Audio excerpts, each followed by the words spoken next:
When you invest in blessing, cleansing, and protecting your cards, you invest in blessing, cleansing, and protecting yourself. Hi, I'm Saray Drell Johnson from Temperance Queer Tarot, and today we're going to talk about how to cleanse, bless, and protect your new tarot deck. Blessing, cleansing, and protecting your new tarot deck doesn't have to be difficult, but it does have to be done. Without these steps, you run the risk of bringing negative energy into your tarot practice and into your home space. And ain't nobody got time for that, because then you gotta cleanse everything and re-protect stuff, sweep, clean the walls, mop, etc. I'm gonna spare you some of that mess today by teaching you how to cleanse and set up your new tarot deck. So let's go. Cleansing your deck starts before you even open the package. Remember that your tarot deck has passed through many hands before getting to you, and not everyone was in a good place with good intentions. Your postal worker may be going through a rough time, or the printer, or even the person who sold you the cards. Since tarot cards are a spiritual tool, they carry spiritual weight. It's essential that you reset the energy of the cards once you receive them. You can do this by spraying the cards with Florida water or holy water, a stick of incense around the outside of the pack.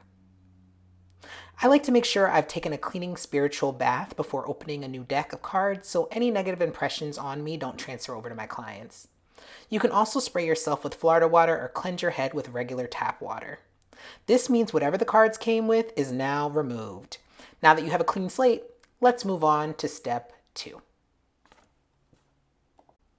When you open a deck of new tarot cards, be sure to do so with intention. It's easy to just rip the plastic off and start reading. But hold on a minute, it's time to do your first blessing. Here are some things to try. I ask that these cards be used to help me, the people I love, and all those who touch it find peace, clarity, and wisdom.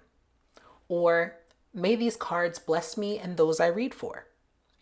Or, I pray that these cards be helpful and bring me joy. Whatever you choose to say it with your whole heart, a clear mind, and the desire to bring positive energy into the cards and into your world. You can do this. What I love about smoke cleansing is that it rids your cards of any spirits, attachments, or negative impressions that may have come with them. You can use many protective herbs to cleanse and protect your cards. I use camphor, star anise, mugwort, and lavender most often for this purpose. Mugwort is especially great because it is protective, consecrating, and adds divinatory power to the cards themselves. Star anise and lavender can also add to this power, and camphor aids in a deep clean.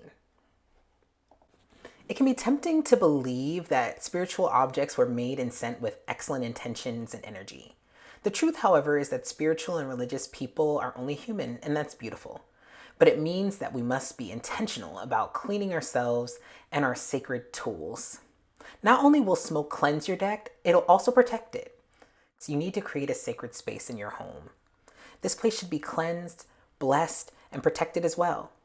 For most people, that will be an altar space. Your altar should be kept clean. It should be interacted with at least once a week. This is a place where you connect with your ancestors, spirit guides, and sometimes your highest self or wise mind. It also serves as the added purpose of avoiding spills, messes, and other accidents from befalling your brand new tarot cards. In my 20 years of experience, I've found that tarot cards have a very sensitive and delicate spirit. Their power comes from the trees that they once were, the water that nurtured them, the earth that they rooted deep down into, and the air that they absorbed and then breathed out. Like trees, your cards need protection. Like trees, your cards can provide that protection if you take care of them. Like any sacred book, they're a talisman, an aid to spell work, and a friend. Take time to bless your tarot cards and they'll bless you back. How do you bless and protect your cards? Tell me in the comments.